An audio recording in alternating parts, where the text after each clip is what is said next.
ዶክተር ደረጀ ከበደ መተው ምን ይያሉት ነው? እውነተኛውን ወንጌል እየሰማህ ነው። ያልበሙ ያሉትን መልእክቶች ደግሞ ስትሰሙ ወንጌል ናቸው። ወንጌል ማለት ያ ነው። የቴዲ አፍሮ ሙዚቃ ጽድቅ ነው። የቴዲ አፍሮ ሙዚቃና መጽሐፍ ቅዱስ ምን ያህል እንደሚገናኝ ላሳያችሁ። ሰይጣን ቢሆን መጽደቂያ ነው። በቃ ሰይጣን እንዴት ያለ መጽደቂያ መሰለ። የቴዲ ዘፈን ትላቸዋል ኃጢአት ነው ብላችሁ አልፋችሁ ይሆናል። ዘፈን ኃጢአት ነው። መጽሐፍ ቅዱሳችን በገላትያ ምዕራፍ 5 ላይ የሥጋ ሥራ የተገለጠ ነው። እርሱም ዝሙት፣ ርኩሰት፣ መዳራት፣ ጣዖትን ማምለክ፣ ሟርት፣ ጥል፣ ክርክር፣ አድመኝነት፣ ቁጣና ዘፋኝነት ይላል። የእግዚአብሔር መንግስት ሰዎች እንዳይወርሱ ከሚያደርግ ነገር አንዱና ዋነኛው ምንድነው ካላችሁኝ ዘፋኝነት። ስማ እቺ ሀገር መቼም በዘፋኝና በዘፈን መፍትሄ አታገኝም። አለቅ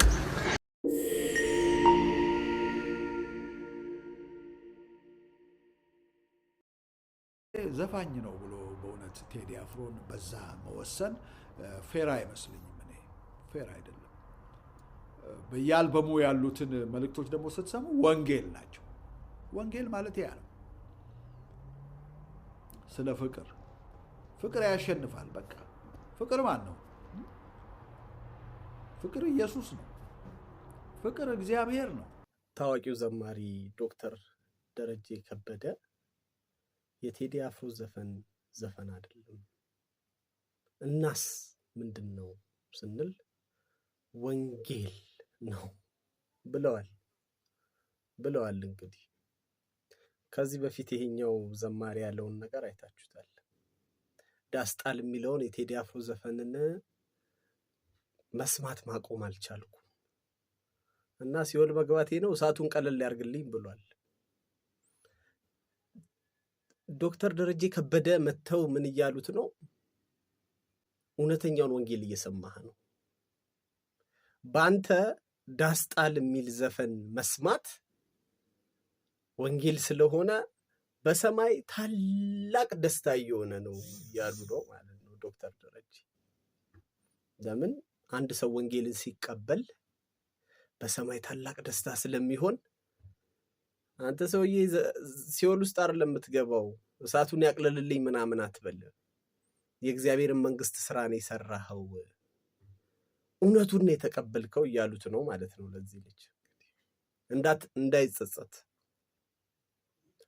ለካ ወንጌል ነው፣ ለካ በሰማይ ታላቅ ደስታ ሆኗል ዳስጣል የሚለውን ዘፈን በመስማቴ ብሎ ደጋግሞ እንዲሰማው ምክንያት የሚሆን መልእክት ነው ማለት ነው። እንግዲህ እናዝናለን። በጣም የምናከብራቸው የምንወዳቸው በእውነት በአገልግሎታቸው በጣም የተባረክንባቸው ሰዎች ፍጻሜያቸው ቢያምር በጣም ጥሩ ነው ብዬ አስባለሁ። እኔ በእውነት የጽድቅን ጩኸት የሚጮሁ ሰዎችን አታክ ማድረግ አልፈልግም። ስለ ፍትህ፣ ስለ ጽድቅ፣ ስለ ሰላም ኢትዮጵያ ውስጥ ስላሉ ችግሮች አንስተው የሚናገሩ ሰዎችን አፕሪሼት አደርጋለሁ። መንግስትም ሊሰማና በዛ ጉዳይ ላይ ሊሰራበት ይገባል ብለው ከሚያምኑ ሰዎች መካከል የሰዎች ጉዳት ጉዳቴ ነው፣ የሰዎች ሐዘን ሐዘኔ ነው የምል አይነት ሰው ነኝ። ግን መቼም ቢሆን የቴዲ አፍሮ ዘፈን ወንጌል ሊሆን አይችልም። ምናልባት ሊሆን የሚችለው የወንጌል ተቃራኒ እንጂ። ይሄ እኔ ምልከታ ነው። ቸር ሰንብቱ። ስማ እቺ ሀገር መቼም በዘፋኝና በዘፈን መፍትሄ አታገኝም። አለቅ አርቲስት ነን በሚሉ ሰዎች እቺ ሀገር ጥንትም አልሰሯት፣ ዛሬም የጥፋቷ ምክንያት እነሱ ናቸው። ወደፊት እንኳን የምናስባት ነገር እያበላሽብን ነው። በነገራችሁ ላይ ግድ የለሽ ትውልድ ለመፍጠር እዚህ ሲዘፍኑ ይላሉ፣ እዚህ ይዘምራሉ፣ እዚህ ሲጨማለቁ ራቁታቸውን ይላሉ፣ እዚህ ነጥላቸውን ተሸፋፍረው መድረክ ላይ ይወጣሉ። ዋሻው የእችን ሀገር ይኸውልህ ወንድሜ፣ ደራሲ ትከተላለህ፣ ዘፋኝ ትከተላለህ። ማንኛውንም ዘፈን ከሰማ አንተ የሰይጣን ባሪያ ነህ። አለቀ። ጥሩ ነው። ደህና ዋላችሁ። እግዚአብሔር ይመስገን። የእግዚአብሔር ሕግ ይገባችኋል? እውነት ለመናገር እውነቱ የእግዚአብሔር ሕግ ነው ወይስ ያንተ አመለካከት ነው? ንገሩኝ። ግን እየተገዛ ያለ ለእግዚአብሔር ነው ለገዛ አመለካከት ነው? እሱ እኮ ነው የቸገረን ነገር። መጽሐፍት ዘፈን ኃጢአት ነው ወይስ ጽድቅ ነው የሚሉት? ኃጢአት ነው። ሐዋርያት በዲስቅልያ ዘፈን ኃጢአት ነው ብለዋል። ግን የቴዲ አፍሮ ሲሆን አይደለም ብለዋል? ንገረኝ። ምን አይነት የደንቆሮ ጥርቅም እንዳለ እኔ ሌላውን አይደለም ደንቆሮ ብለው አንተን ነው አንቺን ነው። ሐዋርያት በዲድስቅልያ መጽሐፍ በ27ኛው አንቀጽ ኢመፍቱ ይሁር ክርስቲያን ሀበቤተ ተውኔት ወዘፈን ክርስቲያን ዘፈን እንኳን ዘፈን መዝፈንና ማዳመጥ የሚዘፈንበት ተውኔት ያለበት ቤት ክርስቲያን ቢሄድ ኃጢአት ነው ተብሎ ተጽፏል። ትናንት ይገርማችኋል ነገረ ክርስቶስ ስማ ስናስተምር አምሽተን ልክ እንደጨረስ ነው ነገረ ክርስቶስ አብሮኝ ሲናገር የነበረ ሰው ወዲያው ከ10 ደቂቃ በኋላ የሰውየውን ዘፈን ለጥፎታል። አፈርኩኝ። ወዳጄ ነው ብያልምነው። አዎ ትናንት ኦንላይን ስተከታተሉ የነበራችሁ የፈለገ ወዳጄ ይሁን እንዴ ለጫፍ ወጣ ነውረኝነት ከምንድን ያመጣ ነው? ፖለቲከኞች እሺ ይሁኑ አክቲቪስት ነን ምን የፈለጉት ነው ያለው። እንዴት አንድ ክርስቲያን ነኝ ለክርስቶስ ቆማለሁ ያለ ሰው ዘፈንንና መዝሙርን ኃጢአትንና ጽድቅን እንዴት እኩል ማካሄድ ይፈልጋል? ከሱ ጋራ ነገረ ክርስቶስን ሲያስጠና የነበረው ሰባኪ the next day ወጥቶ ዘፈን ለጥፈው። ይሄ ነው የተቀላቀለ መንፈስ ምለ። ዘፈንን የሚቃወሙ እኮ አሉ፣ በነፍስ ወከፍ በግለሰብ ደረጃ የሚቃወሙ አሉ። እንደ ተቋም ግን ዘፈን የሚደግፍ ነው። እቺ ሀገር በዘፋኝም አልተሰራችም በዘፈንም አልተሰራችም። ዋጋ በከፈሉ ሰዎች የተገነባች ሀገር ናት። ኦኬ። ስለዚህ በዘፈን ማስቀጠል አይቻልም። ኢትዮጵያን ማስቀጠል የሚቻለው ከዚህ በኋላ በስራ ነው።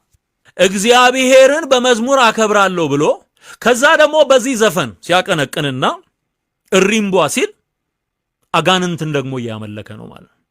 ዘፈን ኃጢአት ነው። መጽሐፍ ቅዱሳችን በገላትያ ምዕራፍ 5 ላይ የሥጋ ሥራ የተገለጠ ነው፣ እርሱም ዝሙት፣ ርኩሰት፣ መዳራት፣ ጣዖትን ማምለክ፣ ሟርት፣ ጥል፣ ክርክር፣ አድመኝነት፣ ቁጣና ዘፋኝነት ይላል። የእግዚአብሔር መንግስት ሰዎች እንዳይወርሱ ከሚያደርግ ነገር አንዱና ዋነኛው ምንድነው ካላችሁኝ ዘፋኝነት ነው። ዘፈን ከጀርባው የክፉ ስፒሪት ወይም የክፉ መንፈስ አለ። ሰው ዝም ብሎ ሊዘፍን አይችልም። ሰውን እንዲዘፍን የሚያነሳሳ የሚያበረታታው መንፈስ ከጀርባው አለ። ማን ነው የሐሙሱ ፈረስ? ማን ነው የሐሙሱ ጌታ? ማን ነው በሐሙሱ ቀን ላይ ፈረሱን የሚጋል? በሐሙስ ቀን የሚደበደብ ዲቤ፣ በሐሙስ ቀን የሚለቀቅ ዘፈን፣ በሐሙስ ቀን የሚደረግ ማንኛውንም የአጋንንትን አሰራር በኢየሱስ ክርስቶስ ስም እቃወማለሁ። በምድሬ ላይ በሀገሬ ላይ በትውልዴ ላይ የሚረጨውን የዘፈንን መንፈስ እቃወማለሁ። ዘፈን ኃጢአት ነው። መጽሐፍ ቅዱሳችን በገላትያ ምዕራፍ 5 ላይ የሥጋ ሥራ የተገለጠ ነው፣ እርሱም ዝሙት፣ ርኩሰት፣ መዳራት፣ ጣዖትን ማምለክ፣ ሟርት፣ ጥል፣ ክርክር፣ አድመኝነት፣ ቁጣና ዘፋኝነት ይላል። የእግዚአብሔር መንግስት ሰዎች እንዳይወርሱ ከሚያደርግ ነገር አንዱና ዋነኛው ምንድነው ካላችሁኝ ዘፋኝነት ነው። ዘፈን ከጀርባው የክፉ ስፒሪት ወይም የክፉ መንፈስ አለ። ሰው ዝም ብሎ ሊዘፍን አይችልም። ሰውን እንዲዘፍን የሚያነሳሳ የሚያበረታታው መንፈስ ከጀርባው አለ። አንዳንድ ጊዜ ሰይጣን ሰዎችን ለዘፈን ይቀባል። ለምሳሌ በውጭው ዓለም የፖፕ ንጉስ ተብሎ የሚጠራ የነበረው ማይክል ጃክሰን he was anointed by devil በአጋንንት የተቀባ ነው። ነፍሱን ለአጋንንት የሸጠ ነው። አጋንንት የሚጠቀምበትና የሚሰራበት ነው።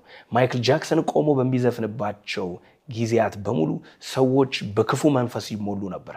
ራሳቸውን መቆጣጠር አቅቷቸው ሰዎች ይወድቁ ነበር። ብዙ ሰው የሚመስለው ያንን የፖፕ ንጉስ ማይክል ጃክሰንን ስለወደዱት ወይም ስላፈቀሩት ይመስላቸዋል።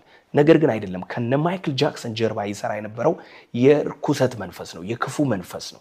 በሚሞትበት ጊዜ ማይክል ጃክሰን ይህንን ነገር ተናግሮ ነበር። ነፍሴን ለሶኒ ካምፓኒ ለቶሚ ማቶላ ሸጨዋለሁ ብሎ በግልጽ ነው የተናገረውና በሀገራችንም ብዙ የዘፈኑ ዓለም ላይ ያሉ አውቀው የሚሆኑ ሳያውቁትም በክፉ መንፈስ አሰራር ውስጥ የተያዙ ናቸው። ብዙዎቹ ላይ አጋንንት ይሰራል። የሐሙሱ ፈረስ የሚል ዘፈን ተለቆ ነበር በአገሪቷ ላይ እና ይሄ የተለቀቀው ዘፈን ብዙዎችን ያከራከር ነበር። ማን ነው የሐሙሱ ፈረስ? ማን ነው የሐሙሱ ጌታ? ማን ነው በሐሙሱ ቀን ላይ ፈረሱን የሚጋልበውና መጨረሻ ላይ ይሄ ለጠንቋዩ የተዘፈነ እንደሆነ በይፋ በሀገራችን ሲወራና ሲነገር እንዲሁም በየሚዲያዎች ሲንሸራቸር ሁላችንም ሰምተናል። አሁንም እላለሁ በተለይ ዕለተ ሐሙስ ተቆጥራ በተልኮና በቀመር ተሰርቶ የሚላክ ኢትዮጵያ እጆቿን ወደ እግዚአብሔር ትዘረጋለች ተብሎ ነው የተጻፈው። ወደ እግዚአብሔር መዘርጋታችንን ትተን እጃችንን ለሰይጣን እንድንዘረጋ ለአጋንንት እንድንዘረጋ ለዚህ ዓለም ለሚያልፈው ክብር እጃችን እንዲዘረጋ ሊያደርግ ያለውን ነገር ፈጽሞ ነው መቃወመው።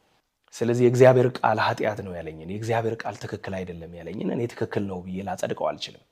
የእግዚአብሔር ቃል የማይደግፈውን ነገር እኔ ጠጋግኜና ደጋግፌ ላቆመው አልችልም። ወይም ደግሞ እግዚአብሔር ያራራለትን ልራራለት አልችልም። እግዚአብሔር አብሮት የሌለውን ነገር እግዚአብሔር አለ ብዬ ልቆም አልችልም። ነጩን ነጭ ጥቁሩን ጥቁር ለማለት የእግዚአብሔርን ቃል ይዣለሁ። ስለዚህ ዘፋኝነት ኃጢአት ነው ስል ከራሴ ተነስቼ አይደለም፣ ወይም ደግሞ የኔ ፐርሰናል ኦፒኒየን አይደለም። this is the word of God። ስለዚህ ዘፋኝነት በኦርቶዶክስ ተቀባይነት የሌለው ብትወጣ እንዴት ታስተነፍሰኛለህ? እኔ ወደድኩትን ካልወደድክ እያልከኝ ነው። ልክ እንደዚሁ የቴዲ አፍሮ ለአንተ ተመችቷል፣ በእንባ ነው ሀሳብህን ያስገለጻል። ምንም ያልመሰለን ሰዎች ደግሞ አለን። አይኖ ገባ። ስለዚህ ለእኛም ደግሞ ስፔስ ስጠ። እንዴት አስለቀሰህ አልልህም፣ እንዴት አላስለቀሰህም ግን እንዳትለኝ አንተ። ንስሐ ግባ ይለኛል አንዱ። ንስሐ አባቴ እኮ ሌላ ከተማ ሄደው እኮ ነው። ጉራም አለብህ ወረኝ ጉራ አይደለም እላችሁ። ይሄንን ነገር በትክክል እንድትረዱት ነው። በጣም እያንዳንዱ ህይወታችን ላይ ማተር ስለሚያደርጉ ነገሮች ናቸው እየነገርኳቸው ያለሁት። እኛ ኢትዮጵያውያን የወደድነውን በጀማ ሰው እንዲወድልን፣ የጠላነውን ሰው እንዲጠላለን እንፈልጋለን። የመጀመሪያ መለማመድ ያለብን በግል ሰዎች የሚመቻቸዋለ ማይመቻቸዋለ። ይሄንን ነፃነት ስጡ።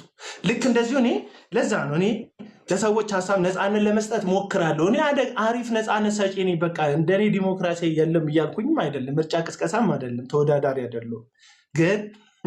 ግን አትሊስት ሰው የፈለገውን እንዲያስብ እድል ስትሰጡት፣ ይሄንን እንትን ኤክስፒሪየንስ ስናደርግ ነው ነፃነት ኢትዮጵያ ውስጥ መስፈን የሚጀምረው። አትሊስት ሰው የማሰብ ነፃነት፣ የማውራት ነፃነት። በቴዲ አፍሮ ዘፈን አልሰሩምና አንፎሎ እናደርጋቸው እያልክ የምታስብ ከሆነ አሁን አንተ ምን ትለያለህ? ልክ የሶማሌ ባህር ላይ እንዳሉ መርከብ እንደሚያገቱ ይህን ያህል ሚሊዮን ብር ካልተሰጠን መርከቧ አትንቀሳቀስም እንደሚሉ አንፎሎ አደርጋለሁ። ፎሎዋን ተጨንሃል፣ አንፎሎ አደርጋለሁ ነው ያልኩት። ይህ እኮ አስገድ መሳሪያ ደቅኖ ሰውየውን ከማስገደድ አንተ አሁን መሳሪያ አልታጠቅም እንጂ ባለችህ አቅም ትፍጨረጨራል። ባለችህ አቅም ሰውን ለማስገደድ ትጥራለህ። አይኖ ግን የሚጠቅመን ነገርም አይደለም ሙከራ የምናደርገው። ገባችሁ አይደል? ደረጀ ንስሐ ግባ የምትለኝ ሰው ቆይ በኋላ አስገባለሁ። እና እንደዛ ነው ነገሮችን ለሰዎች ነፃነት መስጠት መልመድ አለብን። በተለይ ቤተክርስቲያን ደግሞ እችን ነገር ልበድና እነ ሙሌ ማሳብ ካላቸው ይሄዱበታል። በተለይ ቤተክርስቲያን በዘመናት መካከል ለመሪዎች መገዛት አለባት። ትክክል። ለሚያስተዳድር ቀበሌውን ወረዳውን ለሚያስተዳድር ሰው በሰላም እንድትወጣ፣ አመፀኛውን እንዲቀጡት፣ ደግሞ መልካም ያደረገውን እንዲሸልሙት እግዚአብሔር ሰይፍ አስታጠቃቸው ናቸው። በቃ ምንም ማድረግ አትችልም። በቃ እግዚአብሔር ነው የሾመው። ይሄ የቤተ ክርስቲያን አንደርስታንዲንግ ነው። ቤተ ክርስቲያን በዘመናት መካከል የመጀመሪያውን ክፍለ ዘመን ላይ ያለችዋ ስደት ላይ የነበረችዋን ቤተ ክርስቲያን ሂድና ተመልከት። የሮም መንግስት የአስራት ያጎሳቁላት እስር ቤት ይጥላት የነበረች ቤተ ክርስቲያን ናት።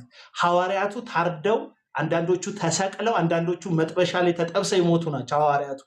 ቤተ ክርስቲያንን ግን ታዘዙ የሚል ጽሑፍ ይጽፋል ጳውሎስ። በማን እጅ ሞት ይመስላል? በኒሮ እጅ። ሮም ውስጥ ነው የተገደለው። አሁንም ሮም ብትሄድ ሮም ውስጥ የጳውሎስና የጴጥሮስን እዚህ ጋር የተገደሉት ተብለ ትጎበኛለህ። መቃብር ቦታቸውን፣ መስዓት ሰማዕት የሆኑበትን ቦታዎቻቸው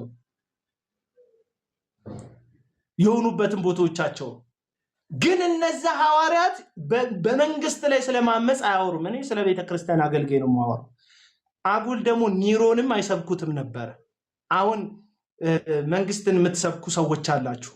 ለሀገር መንግስት መጸለይ፣ ለሀገር መንግስት መገዛት ትክክል ሆኖ ሳለ እንደ ዘላለምና እንደ ሱራፌል አይነት ምንጣፍነን ተራመዱብን፣ ቄጤማነን እንጎዘጎዛለን፣ እርገጡን አይነት አካሄድ መሄድ ግን አሸርጋጅነት ነው የሚባለው። ይሄ ለመንግስት መገዛት እንደዛ አይደለም። የሚላክልህን ገንዘብ በብላክ ማርኬት አትመንዝር። ይሄንን ልንገርህ፣ ሐዋርያ ነኝ ባዩ በቴሌቪዥን ስለ ጠቅላይ ሚኒስተሩ የሐሰት ትንቢት መናገር አይደለም አገርን መውደድ ማለት። የውጭ ምንዛሬ ዶላር ሲላክልህ በትክክለኛው በንግድ ባንክ በኩል ወይም በአንዱ ጤናማ ባንክ በኩል ምንዛሬ አስመንዝር። ኢትዮጵያውያንና ኤርትራውያን በእንትን ቤት እየሰራን ነው ግንባታ እየገነባን ስትባል ሲደወልልህ አይ በእንትን በኩል አስልክ እያልክ አገሬን ወዳለሁ ብሎ ታሪክ የለም። በቃ አገር አትወድም። አገር መውደድ ማለት እንደዛ ነው። በባንክክ ያጨካውን ያንን ገንዘብ እያወጣ ከምቆረጥምና ቤት ከምትገዛ መኪናዋን አነስ አድርገና ያው በእግዚአብሔር ስም ዘርፈን እኮ ገንዘቡን ያመጣው እንተዋወቃለን። ምድረ ነብይ ነኝ ሐዋርያ ነኝ ባይ ማለት ነው። እናውቃለን። በሚሊዮን ምትነዳውን ገመቺስህን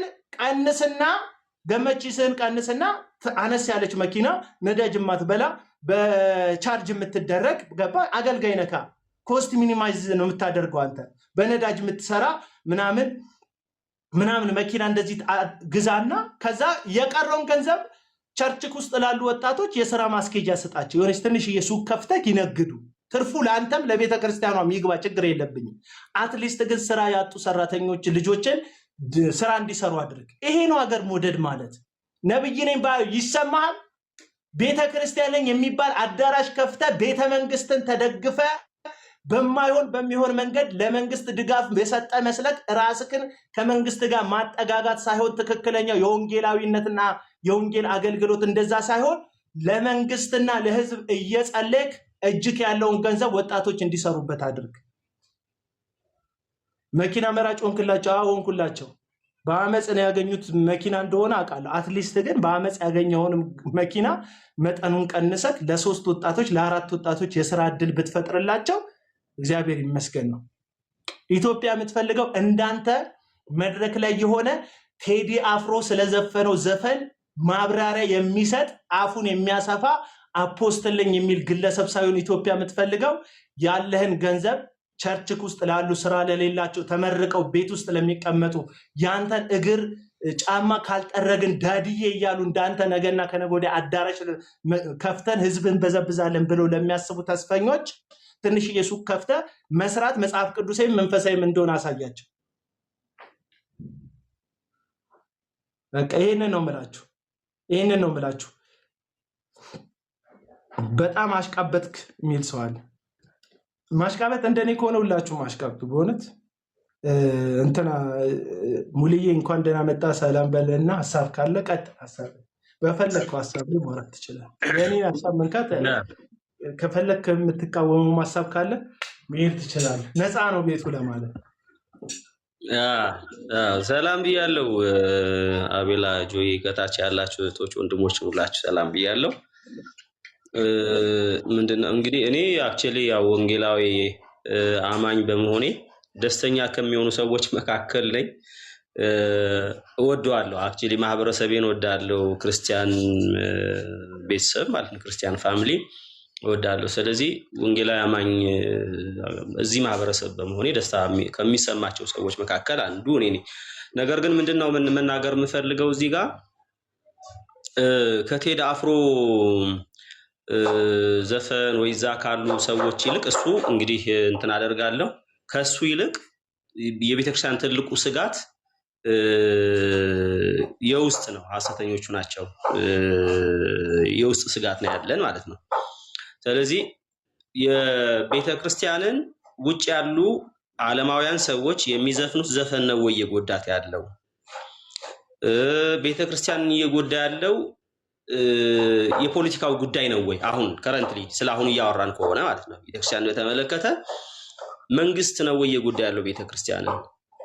ፖለቲካ ዘፋኞች ናቸው ወይ የጎዱ ያሉት ቢባል እነሱ የራሳቸው የሆነ እንትን ተግዳሮት የላቸውም እያልኩ ነፃ እያወጣኋቸው አይደለም። ግን ሞር ትልቁ ተግዳሮት ያለው ምን ላይ ነው ከተባለ ትልቁ ተግዳሮት ያለን ውስጥ ላይ ነው ማለት እንደነዚህ አይነት ሰዎች ማለት ነው ሐሰተኞቹ። ቀደም ሰውየው ሲናገር የነበረውን ሱራፌል የሚባለውን ሰውዬ ሐሰተኛ ነቢያቶችን ሐሰተኛ ሐዋርያት ነን የሚሉ ሐሰተኛ ምእምናንም ጭምር ቤተክርስቲያንን እየጎዱ ያሉት ከየትኛውም ጊዜ በላይ ወንጌል እንዳይሰራ በእነሱ ስም በእነሱ ምክንያት የእግዚአብሔር ስም እየተሰደበ ያለበት እኛ እንደ አማኞች አንገታችን ቀና አድርገን ለመሄድ እስክንቸገር ድረስ ኢቭን እንዲሁም አንዳንዴ በቃ አንዳንድ ሰው አይደለሁም ሁላ ይላል። እኔ ጴንጤ አይደለሁም፣ እኔ እንደዚህ አይደለሁም ይላል። እና ኢቭን ዘፈን ለመቃወም ራሱ እስካንችል ድረስ ለመቃወም ፈልገ ለመቃወም ራሱ እስካንችል ድረስ የሚያደርሱ ነገሮች አሉ። ስለዚህ ትልቁ ተግዳሮት ያለው ውስጥ ላይ ነው ባይነኝ እኔ ከውስጥ ያሉትን አክቹሊ ሰዎች ውስጥ ማለት የጌታ ናቸው ማለት አይደለም፣ ግን እኛው መካከል ሆነው ነን እያሉ ነገር ግን ያይደሉ ራሳቸው ክፉ ነገር አድርገው ለሰዳቢ ለተቺ የሚያሰጡን በጽድቅ የሚያገለግሉትን አገልጋዮች በጽድቅ የሚኖሩትን ሰዎችን ሁሉ አብረው አጨፍልቀው እንትን የሚያደርጉ ናቸው። ስለዚህ ትልቁ ተግዳሮት ምንድነው ከተባለ የውስጥ ተግዳሮት ነው ትልቁ ተግዳሮቱ ባይነኝ እኔ።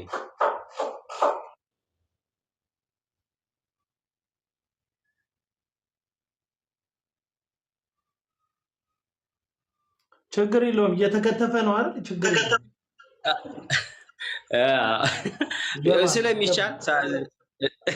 ስለሚቻል ሳይረብሽ ሊከተፋልና ኦኬ። ስለዚህ ምንድነው እያልኩ ያለሁት እኔን ነው ዲስትራክት ያደረገኝ አክቹአሊ ውስጥ ያለውንም ብዬ ነው፣ ግን እኔንም ራሱ ሐሳቤ እንትን እያደረገ ስለሆነ ነውና ምንድነው እያልኩ ያለሁት ቤተክርስቲያን ትልቁ ስጋት ሆነው ጌታ ኢየሱስ በትኩረት የተናገረው ሐሰተኞቹ ጋር ነው። ያስጠነቀቀውም ስለ ሐሰተኞች ነው። በተደጋጋሚ ብዙ ጊዜ እንደምንለው ቤተክርስቲያን መጠንቀቅ ያለባት መስራት ያለባት እኔ ይኸውልህ ቴዲ አፍሮ ከዚህ በፊት ጥበብ ወርቅዬም ወንጌል እንደነገረው ሲናገር ነበረ እና ወንጌል ተነግሮት ነገ የጽድቅ አገልጋይ ሆኖ ሊቆም ይችላል ማለት በቃ እኛ ወንጌላውያን አማኞች እንደምንለው ማለት ነው መጥቶ የጽድቅ አገልጋይ ሆኖ የክርስቶስ ሰባኪ ሆኖ አሁን አንዳንድ ሰዎች ኦሬዲ እሱ ላይ መጣበታለው ወንጌል ነው አሁን እየሰራ ያለው ይላሉ። በዛ ላይ ምንድነው ያለ ሐሳብ ብትለኝ ይናገራሉ በዛ ጉዳይ። ስለዚህ ነገ ጧት ይመጣል ለሱ ወንጌል ነው የሚነገረው እንጂ አሁን ቴዲ አፍሮ እኔ አትዝፈን አለው አክቹሊ ዓለማዊ ሆኖ ባይዘፍና እኔ ክርስቲያን ነው ብዬ ስለማላምን ማለት ነው በጌታ ነው ብዬ አላምንም። እና ስለዚህ ቢዘፍንም ባይዘፍንም አሁን ለኔ የተለየ ነገር አይደለም። ስለዚህ እሱን አይደለም ትኩረት ማረገው እሱ አይደለም ትኩረት ማደርገው እኔ ትኩረት የምናደርገው ውስጥ ላይ ያለውን ሰዎችን ዓለማዊነትን የሚያለብሰው ባይዘው ከዘፈን የባሰ ከሌላው ከጭፈራ የባሰ ዓለማዊነትን እያስለመዱ ያሉት እያደረጉም ሰዎች እንዲያደርጉ እያበረታቱ ያሉት ሐሰተኞቹ ነቢያት ሐሰተኞቹ ሐዋርያት ነን የሚሉ ኢትዮጵያ ውስጥ ያሉ ቻናል ያላቸው ሰዎች እነሱ ናቸው። አመጽን በትክክል የሚያለማምዱ እነሱ ናቸው። ስለዚህ ከነሱ በላይ ለኛ ትልቅ ተግዳሮት የለም ነው። እኔ አሁን እዚህ ወጥቼ ስለ ዘፈን ኃጢአት ነው ኃጢአት አይደለም የሚለውን ነገር አንዴ ነው ምናምን እንደዛ ተናግሬያለሁ። እሱ አይደለም መሰረታዊ ነገር። ሰው ወደ ጌታ ሳይመጣ ይሄኛው ኃጢአት ነው ይሄኛው ኃጢአት አይደለም አትሎ መጀመሪያ ይምጣና ከዛ ምን ኃጢአት ነው ምን ኃጢአት አይደለም የሚለውን ነገር አንድ መንፈስ ይኖራል።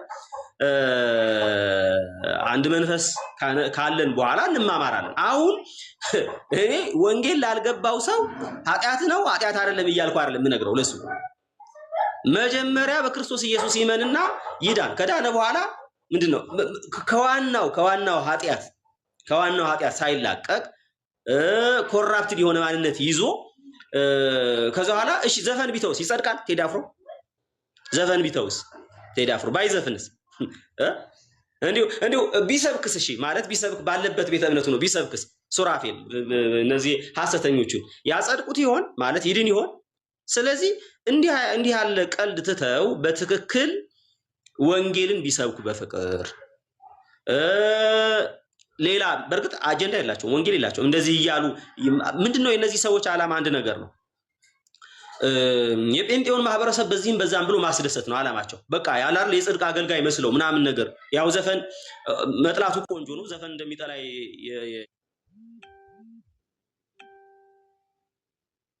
እንትን የምናደርገው ነገር አይደለም። ግን ይሄንን ተጠቅመው እነሱ በቃ ዘፈን የሚተቹ የጽድቅ ሰዎች ብቻ እነሱ ዘፋኞች የሚተቹ በቃ አመጽን የሚተቹ ምናምን እነሱ ግን መልካም ሰዎች መስለው ለመታየት የሚሰሩት መልክ እንጂ የምር የእግዚአብሔርን እንትን ጉዳይ አሳስባቸው አይደለም። አንተ ቅድም ብለሃል እሱን ለመረዳት ቅድም እኔም ማቹሪቲ ይጠይቃል ብዬ አምናለሁ። ማለት የትኛው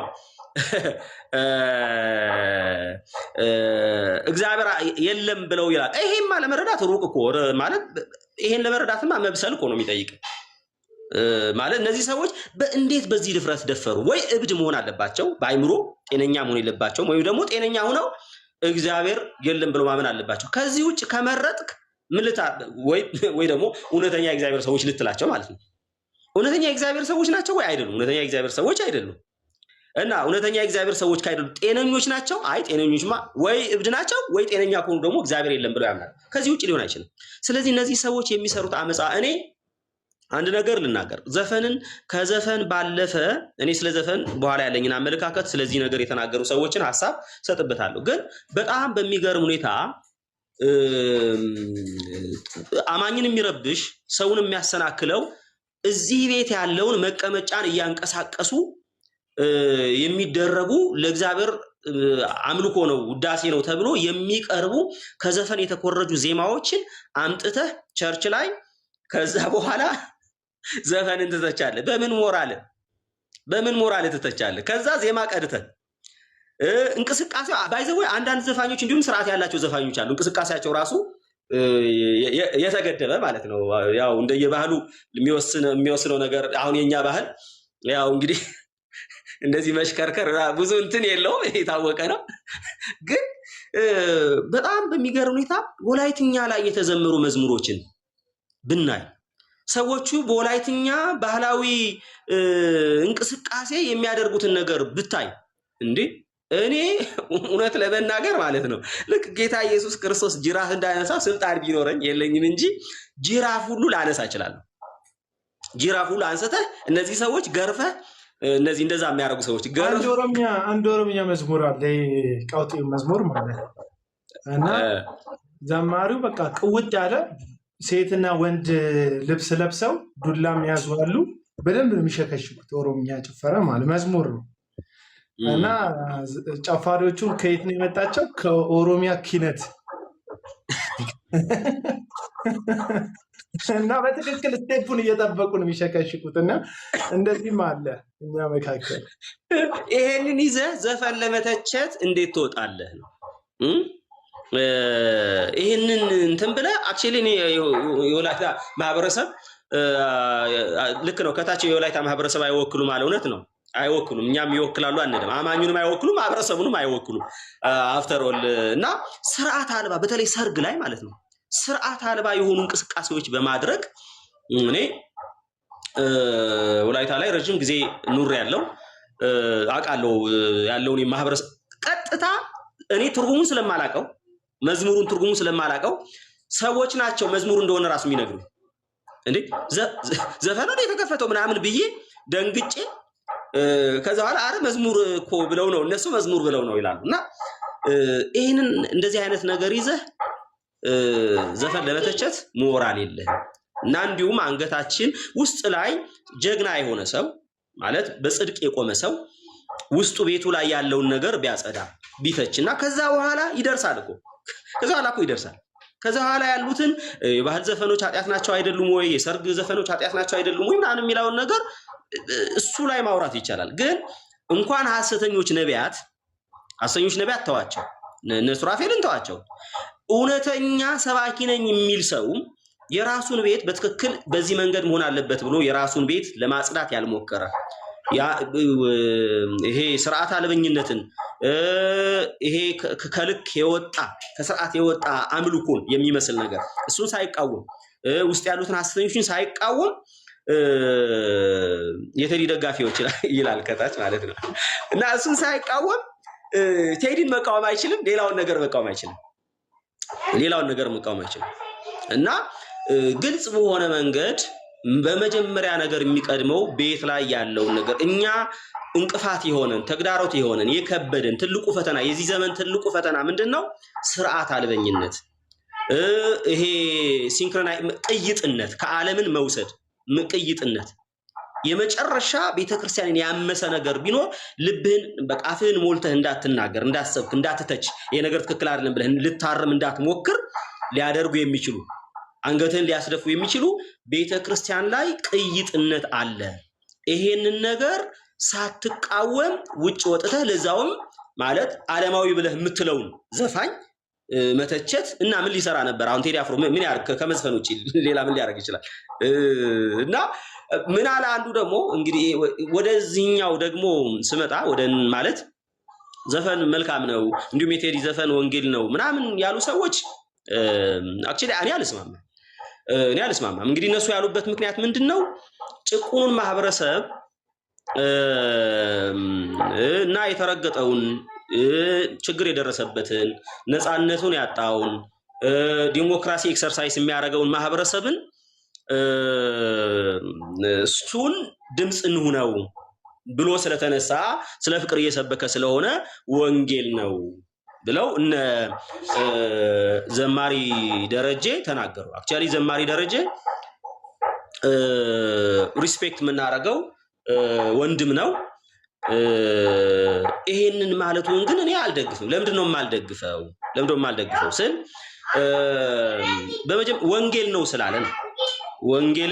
ስላለን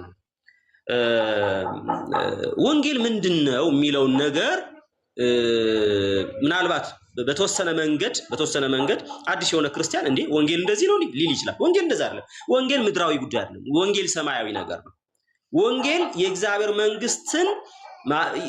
መንግስት ጉዳይ እንጂ የሰው የአኗኗር ጉዳይ፣ የዲሞክራሲ ጉዳይ፣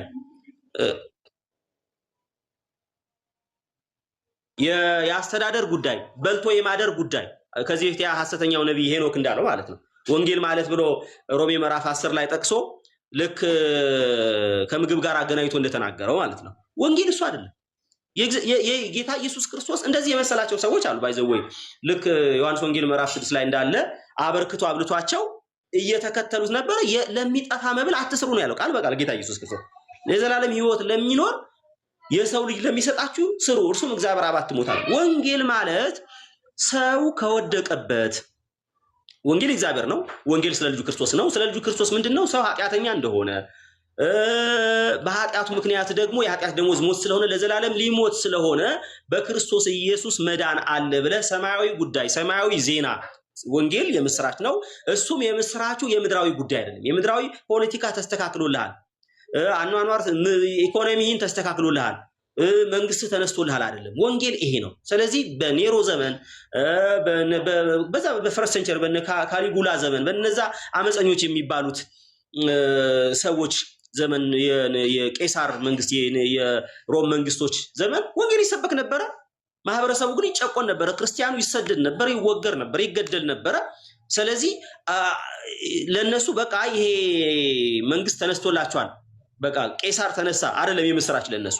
ይሄንንም አይሰብኩም። ይሄንን መቃወም አይደለም ወንጌል፣ ቄሳርን መቃወም አይደለም። እንዲሁም ተገዙ ለዛ መንግስት ለእንደዚህ ለሚያደርግ መንግስት ተገዙ ተብለው ሮሜ 13 ላይ ተነግረዋል። ስለዚህ ምንድነው ወንጌል ምድራዊ ጉዳይ አይደለም። ስለዚህ ወንድማችን ደረጀ በዚህ ጉዳይ ላይ የግሉ ነው፣ ወንጌል አይደለም። በዚህ ጉዳይ ላይ ልክ አይደለም፣ ለጥጦታል። ደብል ስታንዳርድ መሆን ነው። ትላንትና እኔ አክቹሊ እዛ ስለነበርኩኝ ፔኑን አውቀዋለሁ። የትግራይ ህዝብ ሲሰቃይ፣ ሲጨቆን፣ ሲታፈን፣ በማንነቱ የትም ቦታ ሲታሰር በማንነቱ ማለት ነው። በቃ ስም ሀየሎም የሚል ስም ታይቶ ወይም ደግሞ ብቻ ገብረ ምናምን የሚል ገሬ የሚል ስም ታይቶ በሚታሰርበት ጊዜ ምንም ነገር ያላሉ የኦርቶዶክስም የጴንጤም የሃይማኖት ሰዎች አሁን የሆነን ብሔር እኔ አሁን ያንን የሆነ ብሔርን አሁን በኢትዮጵያ መጨቆን ምደግፍ ሰው አይደለሁም። የትኛውንም የአማራም ይሁን የሌላውም ይሁን መጨቆን ምደግፍ አይነት ሰው አይደለሁም። ትክክል ነው ብዬ ማላምንም፣ ግን መርጦ አልቃሽ ናቸው። እንግዲህ አሁን ደረጀም መርጦ አልቃሽ ነው የምለው። ምክንያቱም ትናንትናኛ መከራችን ስንበላ ምንም ነገር ባላደረግንበት፣ ምክንያቱም እኔ መንግስትን ከመንግስት ጉዳይ እሱ የኛ እኔ እሱ ላይ የሃይማኖት ሰባኪ ነኝ፣ አይመለከተኝም ማለት እርስ በርስ በረሃ ያለውን ማለት ነው። በረሃ ያለውን ከተማ ላይ እህቶች ሲደፈሩ ሰው ዝም ብሎ ወጣት ዝም ብሎ በአይነ ቁራኛ ዝም ብለህ አየኸኝ ዞር ብለህ ብሎ ሲገድል፣ ከትግራይ አካባቢ ውጭ የነበረውን ደግሞ በማንነቱ ሲታሰር ሲጠረጠር አሸባሪ ሲባል ሲፈረጅ መቼ ተናገሩ? አልተናገሩ። ያኔ መቼ ይሄንን ነገር እንደዚህ ነው ወይ አላደረጉ። ስለዚህ ይሄንን ምለው እዛ አክቹሊ ይሄኛውን ስም ማንሳት እችላለሁ፣ የኔን ሃይማኖት ያልሆነውን ግን አላነሳም። ብቻ ግን እዛ ያሉትንም አባቶች የኦርቶዶክስ አባቶች ይልቁንም እንዲሁም ይሄ ጽድቅ ነው ምናምን ብለው ነው አውጀው የላኳቸው ማለት ነው። ሂዱ ብሎ ከፕሮቴስታንትም ከኦርቶዶክስም በኩል ማለት ነው። ስለዚህ አሁን እኔ ዋው ለፍትህ የቆመ አልልህም። ምክንያቱም እኔ አሁን እንደ አንድ ትግራይ ተወላጅ አልልህም። ምክንያቱም ትላንት ስለኔ ስታለቅስ አልሰማሁም አልልህም። አላለቀስክማ ስለኔ ኢቭን ስለኔ አልቅሰህ ራሱ እኔ ልክ ነህ እልሃለሁ አልልህም። እሱ ሌላ ጉዳይ ነው። ኤኒዌይስ ግን እንደዚህ አይነት ጉዳይ ለአንድ ለሃይማኖት ሰው የተሰጠው ነው ወይ ማለት ምን ማለት ነው? በዚህ መንገድ በዘፈን ችግር የለው መቃወም ትችላለህ፣ በዘፈንና መንግስትን መቃወም ትችላለህ፣ እንዲህ ማድረግ ትችላለህ ብሎ ማበረታታት ከአንድ ሃይማኖት ሰው የሚጠበቅ ነው ወይ? እሱ ለእናንተ ትቻለሁ። አንዱ የተናገረው ይሄን ነገር ልናገርና አልጨርስ። አንዱ የተናገረው ምንድን ነው ያለው?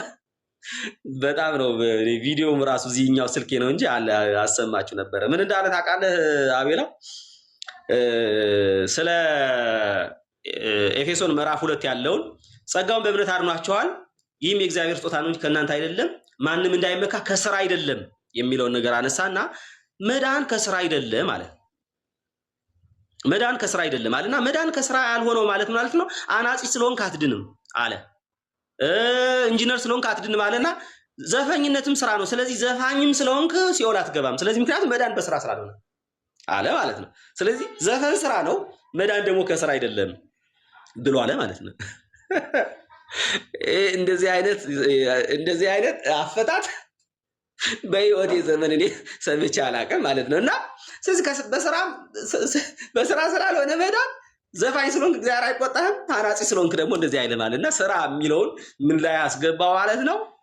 ምድራዊ ነገር ማለት እና ይሄ ፕሮቴስታንት ነው። እኔ አሁን ኦርቶዶክሶች ዘፈን ትክክል ነው ብለዋል ብዬ እነሱን እንትን አልልም። አፍተር ኦል ምንስ ሊሉ ነበረ ብዬ ስለማስብ ማለት ነው። እየተቃወሙ አሉ ጌታ ይባርካቸው፣ እንደነጋዴ አይነት ማለት ነው። አፕሪሼት አረጋለሁ እሱን። ግን እንደነዚህ አይነት ሰዎች ፕሮቴስታንት ሆነው ዘፈንንም የሚደግፉ ሰዎች ትክክል አይደሉም። ዘፈንንም የሚቃወሙ ሰዎች የሚቃወሙበት ስፒሪት ማለት እዚህኛው ላይ የሚቃወሙ ቤታቸው ላይ የሚናገሩ ቢሆኑ ኮንፊደንስ አላቸው እዚህኛው ላይ። ስለዚህ ኤኒዌይስ ምንድነው እያልኩ ያለሁት ግልጽ በሆነ መንገድ አስቀድሞ ለወንጌል የምንጨነቅ ከሆነ ቤታችን ያለውን ነገር ቅድም በተለይ ከተነሳው አንፃር ሐሰተኞቹ ላይ መቃወም፣ ትክክለኛ ያልሆኑ ልምምዶችን እኛ ጋር መዝሙር ብለን እኛ ራሱ የምንሸማቀቅባቸው መዝሙር ብለን በሰው ፊት እኔ አንዳንድ መዝሙሮች በእርግጥ በኢቴም አልሰማቸውም፣ በሰው ፊት ለመክፈት ራሱ የምሳቀቅባቸው መዝሙሮች አሉ እኛ ጋር ያሉ ማለት ነው። የምሳቀቅባቸው ዘፈን የሚመስሉ ማለት ነው። እና ባለፈው እሁድ ላይ ኬሮግራፊ ልጆች ምናምን እኛ ቸርች ላይ እየሰሩ ምናምን ነገር የማን ተከፈተ መሰለ? ይሄ ኤፍሬም አለሙ ዘፈን ልበለው መዝሙር አላውቅም።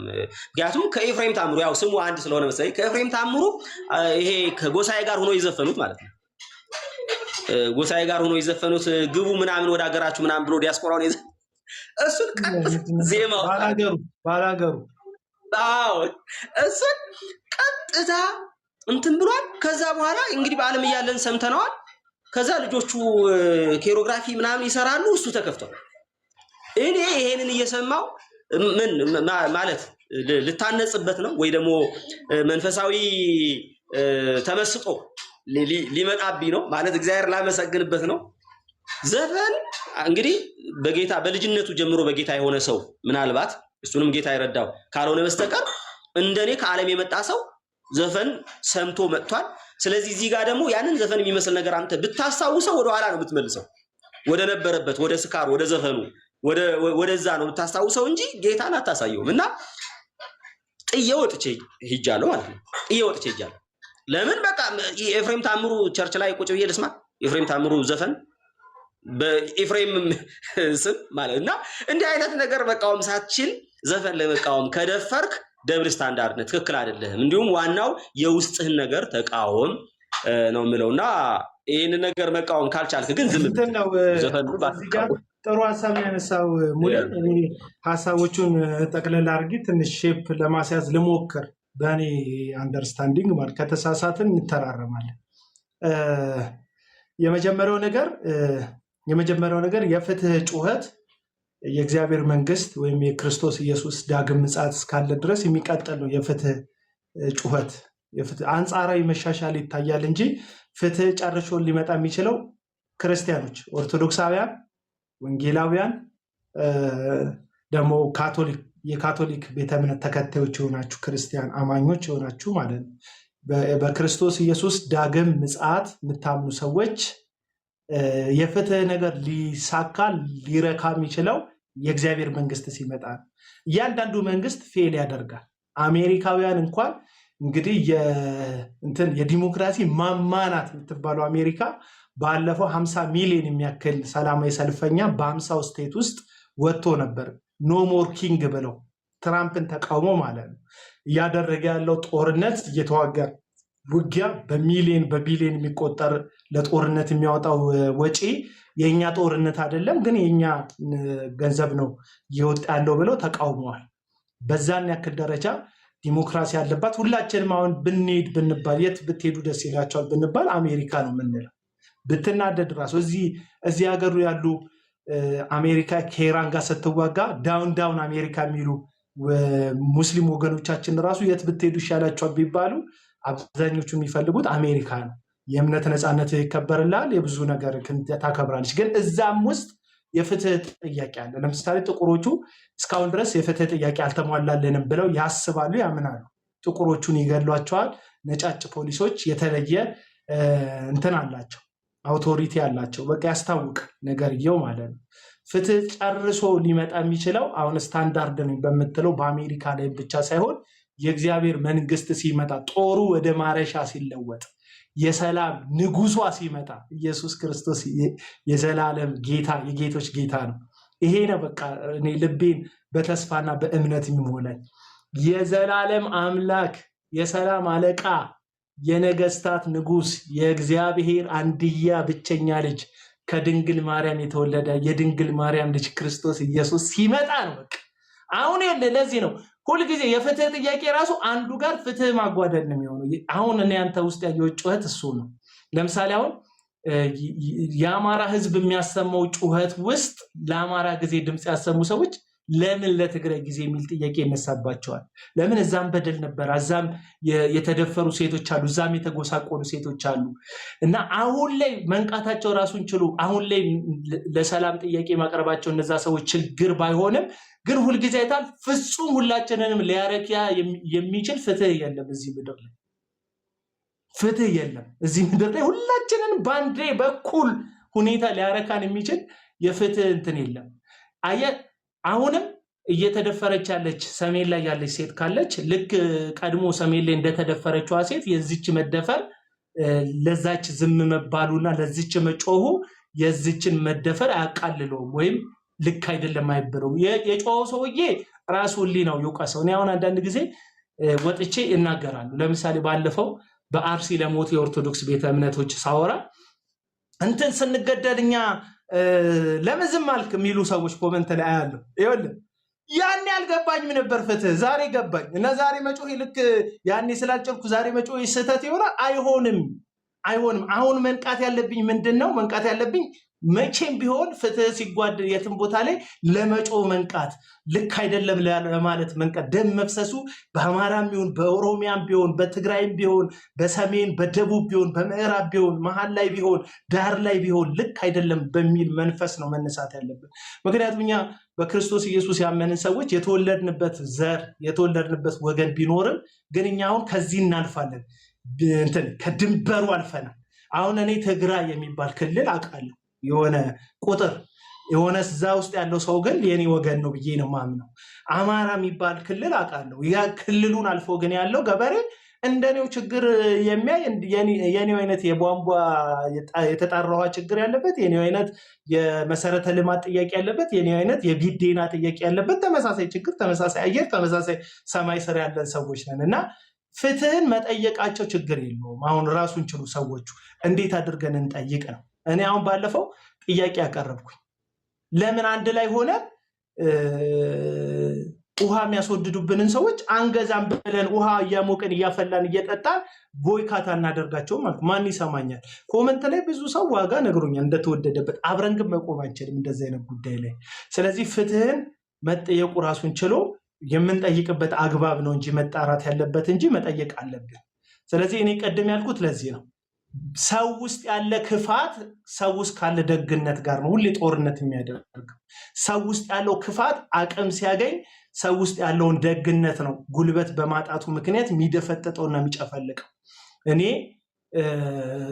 ሁላችንም ይሄን ስሜት መሰማት አንዳንድ ጊዜ ከታሪክ ነው የምንማረው። ከታሪክ አይደል? ከታሪክ ነው የምንማረው። ለምሳሌ የጀርመን ትልቁ ጠባሳዋ የሂትለር መንግስት ነው። አይሁዶቹን የጨፈጨፈው የሂትለር መንግስት ነው ትልቁ ጠባሳዋ። ስለዚህ አሁን ጀርመን አሁን ያለችበት ትልቅ ደረጃ ላይ ያለች ሀገር ናት። ግን ከዚህ በላይ የምትሆን ሀገር ነበረች። ከዚህ በላይ በኢኮኖሚ ከዚህ በላይ በሌላ አያለነት ከፍ የምትል ሀገር ነበረች።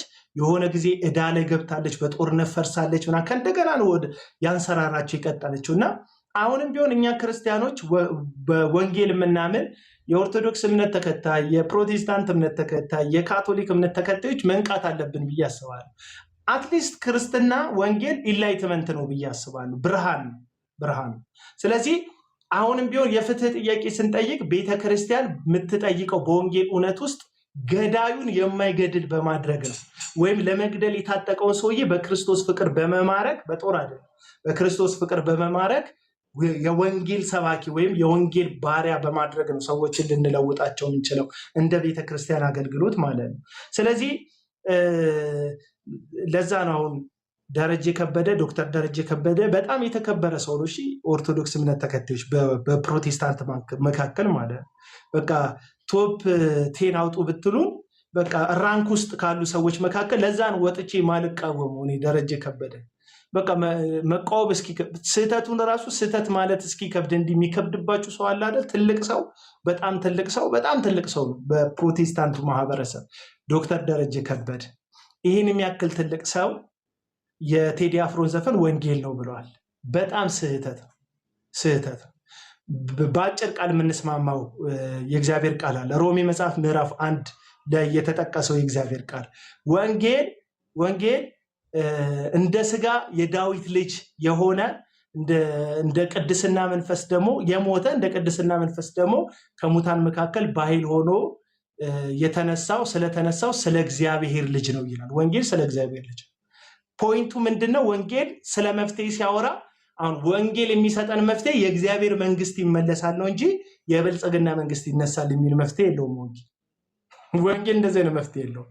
አሁን ብዙ ሰዎች ስለ ነፃነት ሲያወሩ የሆነ ዙፋን ላይ ያለ ተጠያቂ የሚያደርጉት መንግስት እንዲነሳላቸው ጥያቄ የሚያቀርቡት። የወንጌል ግን ሐሳቡ የእግዚአብሔር መንግስት ይመጣል፣ ሰላም ትሆናለች ነው ወንጌል የሚሰጠው መፍትሄ።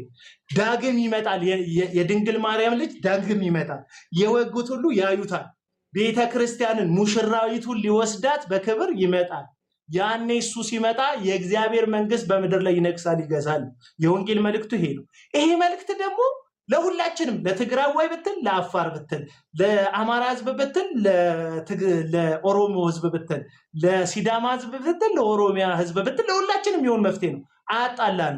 ፍትህ ራሱ በራሱ ለብቻችን ፍትህን ዲፋይን ብናደርግ እንጣላለን። በነገራችን ላይ አንስማማ። ፍትህን ለብቻችን ዲፋይን ስናደርግ ቅድም ሙሌ እንደተሰማው ማለት ነው የትግራይ እናቶች ሲሞቱ ሲገደሉ ወጣቶች ሲያልቁ ምንም ማያውቁ ሲቪሊያን፣ ይሄ የታጠቀውን ምናምን አይደለም። ሲቪሊያን ሊዋጋ የወጣውማ ይሞታል። ለምን አይሞትም? ሲቪል ቤቱ ቁጭ ያለ ቦይቷ ቁጭ ያለች ልብስ የለበሰች ተስፋ ያላት ልጆች ያላት እናት ስትደፈር ስትገደል ምናምን ይሄንን የተነገረ ትርክት እነሱ ደግሞ በአይናቸው ያዩት እዛው ስላሉ ማለት በአይናቸው ያዩት ይሄን ትርክት አንተ ስለሆነ አካባቢ ፍትህ ስታወራ እዚህ ያለውን ፍትህ ትነካል። ፍትህ ራሱ ያጣላናል። ስለዚህ እንደ ክርስቲያን የማያጣላ የፍትህ ሐሳብ ያለው ራሱ ወንጌል የፍትህ ሐሳብ አለ። ኦሮሞ፣ አማራ፣ ትግሬ፣ ጉራጌ፣ አፋር፣ ኩናማ ምናምን ሳይለየን ሁላችንን በአንድ ጥላ ስር የእግዚአብሔር ቤተሰብ በማድረግ ያስታርቀናል፣ እኛን ያስታርቀናል፣ ደግሞ ከእግዚአብሔር ጋር ያስታርቀናል። ይሄ የወንጌል ሐሳብ የወንጌል ልክነት ነውና አሁንም እኔ ፎከስ የማደርገው የቴዲ አፍሮ ዘፈን መልእክቱ ስትሮንግ ሊሆን ይችላል፣ ስለተበደሉ ሰዎች አውርቶ ሊሆን ይችላል። እኔ ስላልሰማሁት ዘፈኑ ማብራሪያ አልሰጥም። ወንጌል ግን አይደለም። ዲፋይን ወንጌል አይደለም። ወንጌል አለን አንድ ሁለተኛ ቆሮንቶስ መጽሐፍ ምዕራፍ 4 ላይ ሐዋርያው ቅዱስ ጳውሎስ ሰጣህለው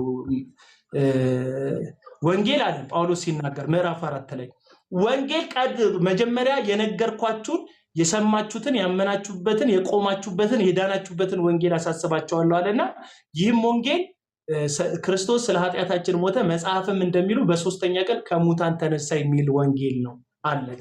ወንጌሉ ይሄ ነው። የኢየሱስን መሞት የኢየሱስን መነሳት ላይ ያጠነጠነ የእግዚአብሔር ልጅ የምስራች ድምጽ ነው እንጂ ወንጌል ማለት የሆነን መንግስት መቃወም የሆነ መንግስትን መደገፍ አይደለም። ወንጌል ይሄ ነው። ስለዚህ ፍትህን መጠየቅ የወንጌል ፓርት ሊሆን ይችላል። ኦፍ ኮርስ ወንጌል ውስጥ ሰዎች እንዲጎዱ አትፈልግም፣ ሰላም እንዲሆኑ ትፈልጋለህ። ግን የሆነን ዘፈን አምጥተህ ወንጌል ነው እንድትል አይደለም ይሄ የሚያደርግ። በቃ ድምፁ ይለያያል። የወንጌል ድምፅ በዝማሬ ውስጥ ነው የሚሰማው። ወንጌል መናገሪያ አለው አይደል? ወንጌል ጥበብ ሲሆን መናገሪያ አለው። ዜማ ይባላል፣ መዝሙር ይባላል።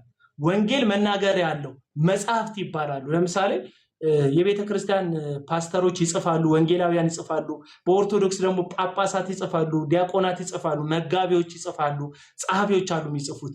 ወንጌል በነሱ መጽሐፎች ውስጥ በጽሁፋቸው በትርክታቸው በቤተ ክርስቲያን ታሪክ ውስጥ ይዳረሳል። በጽሁፍ በስነ ጽሁፍ ይዳረሳል እንጂ ከሆነ ልቦለድ ውስጥ አምጥተህ እንትን አትለው።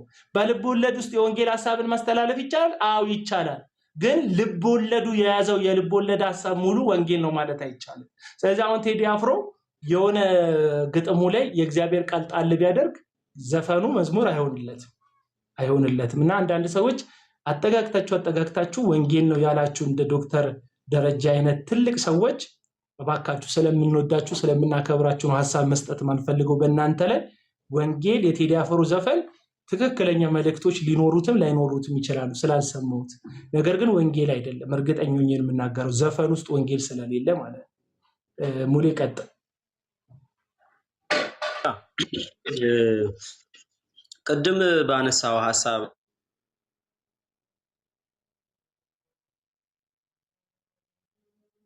አልቆምኩም ይሆናል ዛሬ ገባኝ።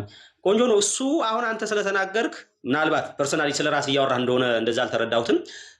ግን ስለራስህ ብዬ ልረዳውና አንተ ትላንትና በፍትህ ጉዳይ በዚህ ጉዳይ ላይ ያልጨውኩት ስላልገባኝ ነው፣ ዛሬ ግን ገባኝ ብለህ ስትናገር ኦኬ ትላንትና ስላልገባው ነበር ለካ ዝም ያለው ብዬ እረዳለሁ። ይሄንን ነገር ሳትናገር ዝም ብለህ የራሴ ህዝብ ነው ብለህ የምትለው እሱ ተነካብኝ ተበደለብኝ ብለህ ለህዝቤ ብለህ ስትቆም ግን የሃይማኖት ሰው ነህ ማለት ነው። በተለይ ስትቆም ግን እንዲህ ትላንትና የት ነበር የሚል ጥያቄ ማንሳት በጣም ጤነኝነት ነው። ሰው እንዲህ አይነት ጥያቄ ያነሳል፣ ማንኛውም ሰው ማለት ነው። ትላንትና መርጦ ለምን ያለቅሳል? ኦርቶዶክሳዊ ከሆነም ትግራይ ላይ ያለው እንዲሁ የሚበዛ ኦርቶዶክስ አይደለም ወይ? ለምን ዝም አለ? ወንጌል አማኝ ቢሆንም እዚህ ያለ ነው እኛ ወንድሞቹ አይደለንም ወይ? ለምን ስንጨቆን ዝም አለ የሚል ጥያቄ ማንሳታችን አይቀርም። ትላንትና ስላልገባኝ ነው ምህረት አድርጉልኝ፣ ዛሬ ገባኝ። ስለዚህ ዛሬ ስለገባኝ ስለ ፍትህ ልናገር ነው ብሎ አክቹሊ ዘፈን በሚለው ነገር ቅድም አንተ ስላነሳው እሱን አንተናልም በዘፈን ሳይሆን ብቻ ግን ዞሮ ዞሮ ስለ ፍትህ ጮሃለሁ ካለ አይ ትላንትና አልገባህም ነበረ በቃ ዛሬ ማይገባህ ጸጥ ብለህ አንልም አይልም አብዛኛው ሰው። ነገር ግን እንደዛ ሳይል ትላንትና ያልገባኝ ስላልገባኝ ነው እንደዚህ ያልኩት፣ ምህረት አድርጉልኝ፣ ይቅርታ አድርጉልኝ፣ እናንተ በእኔ ሲደርስ ነው የገባኝ፣ እናንተ እንዲህ እንደሆናችሁ አልገባኝም ነበረ፣ ስለዚህ ዛሬ ገብቶኛል፣ ለካ በእናንተም እንደዚህ ነው የነበረው፣ ይቅርታ አድርጉልኝ ብሎ እንዲህ እየሆንን ነው እንዲህ እየተበደልን ነው እንዲህ ነው ብሎ ቢናገር አትሊስት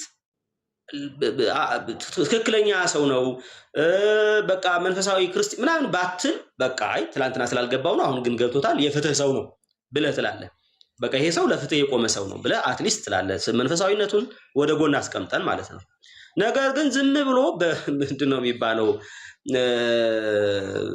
በደመስ ማሳው የትላንትና ነገር ዘግቶ ዛሬ ጋር ግን ይሄ ትክክል አይደለም እንደዚህ ነው እንደዛ ሆኗል ካለ ግን ዛሬ እኔ አሁንም የሚረዳኝ ያ ሰው በቃ ይሄ ሰውዬ መርጦ ነው የሚያለቅሰው ብዬ ነው የምረዳ። ለምን ውስጡን አላውቅም። እኔ እኮ ሰው ነኝ። እግዚአብሔር ሊያውቅ ይችላል ውስጡን ትላንትና ስላልገባ፣ እኔ ግን ሰው ነኝ።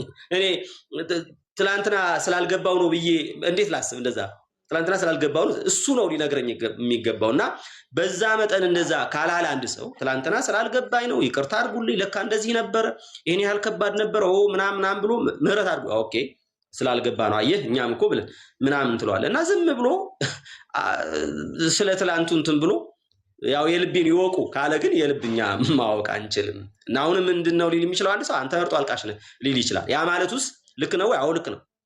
እኔ ልክ ነው ብዬ የምለው አሁን ተነስቶ ስለ አንድ ብሔር ምናምን እንደዚህ ሆን እንደዚህ ወይ አንድ ብሔር ነው ኢትዮጵያ ብሎ መወሰን አለበት? አክቹሊ እኔ ስለ ኢትዮጵያ ብቻ አይደለም ስለ ሰው ሁሉ ነው እያወራ ያሉት። ማንም ሰው ቅድም አቤላም እንዳለው የትኛውም ሰው እንትን ማለት የለበትም። ግን ስለ ኢትዮጵያ እየተወራ ከሆነ አንድ ብሔር ብቻ አይደለም ኢትዮጵያ ማለት። ስለዚህ የሆነ ብሔር ብቻ ተነክቶብኛል ብሎ የሚጮህ ሰው ትላንትና አልገባም። ምን አልከ? ድምፅ አይሰማም። ስፔሻል የሆነ ፊሊንግ ስፔሻል የሆነ ኮሊንግ አለው ሁሉም ሰው ለራሱ ወገኔ ብሎ ለሚያስበው ማለት ነው። አንድ እንደው ለራሴ ዓላማ እንዳልጠቀመው ልጠንቀቅና አንድ ፓርት ጨርፌ ሮሜ ምዕራፍ 9 ላይ ምንም ስለ ጳውሎስ ነው የማወራው። ጳውሎስ ታውቃለህ የአሕዛብ ሐዋርያ ነው፣ ጥሪው ሸክሙም ለሐዋርያት ነው። ግን ወገኖቹ ስለሆኑ ስለ አይሁዶች እንደው እኔ ራሱ ከክርስቶስ ተለይቼ በስጋ ከክርስቶስ ተለይቼ እነሱ ቢድኑ የሚል ኦፈር ያቀርባል። ጸልያለሁ እግዚአብሔር ፊት ይላል ባኔ ጣፍቼ እነሱ እንዲድኑ። ይሄ አይሁዳዊነቱ ስፔሻል በሆነ መንገድ ለአይሁዳውያን ያለውን ፍቅር ያሳያል። ይታወቃል ጳውሎስ ከአይሁዳውያን በበለጠ የተጠራውም የደከመውም የሞተውም ለአሕዛብ ከአይሁድ ውጭ ላሉ አገልጋዮች ነው። ግን የተገኘበት አካባቢ የበለጠ አሁን ለምሳሌ እኔ አሁን አንተ ውስጥ የምሰማው ድምፅ እኔ ኔቸር ነው። በቃ ይሄ ኔቸር ትክክለኛ ኔቸር አሁን መርጦ አልቃሾች ነው ምናምን ስትል ከልብ ነው የምትለው። ለምንድን ነው ከልብ የምትለው? ለዚህ ለእኔ ወገን ድምፅ ያልሆኑ ሆነው እነዚህ ሰዎች እነዛ ለዚህ አሁን ላለው ኬዝ ብቻ መጮኋቸው ልክ አይደለም ያስባለክ ምንድን ነው? አሁንም አንተ ለእኔ ወገን የምትለው ይሄ በስጋ እግዚአብሔር የሚሰጠን ተፈጥሯዊ ስጦታ አለ። ይሄንን ስጦታ እንትን መናቅ የለብንም ማክበርም አለብን። ይህንን ስጦታ በስጋ ሰውነትህ ለተገኘህበት አካባቢ እንትን አሁን ችግሩ እኔ የተገኘሁበት ብቻ ይኖርና ሌላው ይጥፋ ከሆነ ነው ትክክል የማይሆን እንጂ አሁን ኔቸር ያስገድዳል። አሁን ለምሳሌ እኔ ሙሌ እንዴት እንደምወድ እንደማከብር ታውቃለህ። ስትመጣ እንዴት እንግዳ አድርጌ እንደምቀበል ታውቃለህ። ወንድ እንደ ወንድም ነው ማየት። ግን በስጋ ወንድሜ ከሆነ ሰው ልጅ ትበልጥብኛለህ ወይ ብል ይገዳደረኛል። የስጋነት በልጥብኝ ደስ ይለኛል እኮ እንትኑ ሲሪየስ ነገር። ይሄ ስጋ ግን ያደላል፣ አሁንም ያደላል። ይሄ ስጋ እውነቱን ስናወራ ማለት ነው። እና አንድ ከአማራ የተገኘ ወንድም የአማራ መነካት በጣም ተሰማው ብለን ማዘን የለብንም። አንድ ከኦሮሚያ አካባቢ የተገኘ ወንድም እንዴት ስለ ኦሮሞ እንደዚህ ያስባል ምናምን ማለት የለብንም። ኔቸር ነው። እንደውም ጤነኛ አይደለም ይሄ ሰውዬ ብለን ነው ማሰብ ያለብን። ስለ ወገኖቹ ምንም የማይሰማው ከሆነ አይመስላችሁም? ሙሌ ስልክ ስለገባበት ነው አይመስላችሁም? ወገኖች እስቲ ምልክት ስጡ።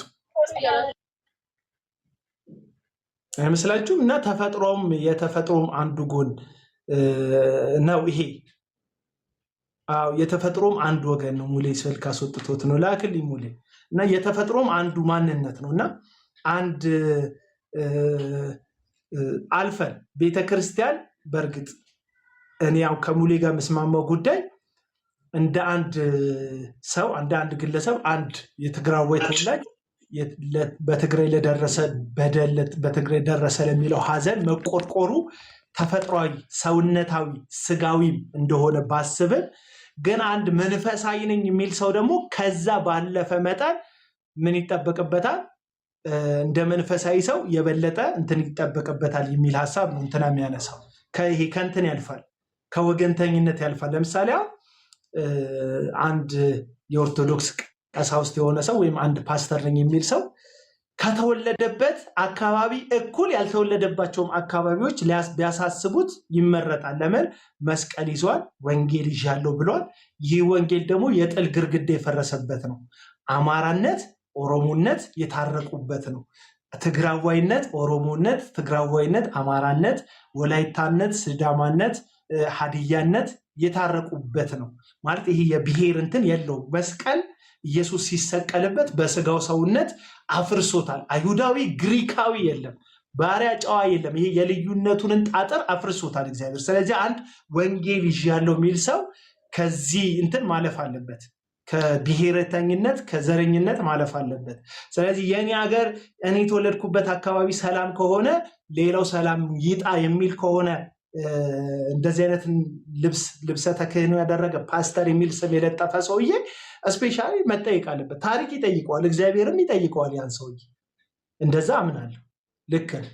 ግን እንደ አንድ ወገን ደግሞ ሰው ስለተወለደበት ሀሳብ ስፔሻል ኮል ቢኖረው የበለጠ ቢቀና የበለጠ ቢያስብ ለራሱ ወገን ልክ አሁን አንተ ውስጥ ያየሁት እኔ ክፉ መስሎ አልታየኝም። እንዴት መርጦ አልቃሽነት ነው ስትልኝ አልደበረኝም። ለምን? ይሄ ኔቸር ነው። ወዴት ተወስደዋለን? ሙሌ ወዴትም ልትወስደው አትችልም። ይህን ኔቸር ያንተ አካባቢ ሰው መታመሙ እንጂ እናንተ ስለ ወንጌል ማውሪያም ጊዜ አይኖረንም ነበር። እውነቱን ልንገርህ። ምክንያቱም ባለፈው ፍልስጤም ውስጥ ቦምብ ፈንድቶ የሆኑ ህፃናት ሞተዋል። ደም ስር ተገታትሮ አውርተሃል? ሙሌ አላወራህም። ያላወራው ግን መሞታቸውን ተስማምተህበት ነው አይደለም። የራሳችን ሲሆን የበለጠ ያመናል፣ የበለጠ ይሰማናል። ይሄ ግን አንዱ ተፈጥሮ ያደለን የተፈጥሯዊ ማንነታችን ነው እንጂ እናድላ ብለን የነዛን መሞት አቃለን ብቻ አይደለም።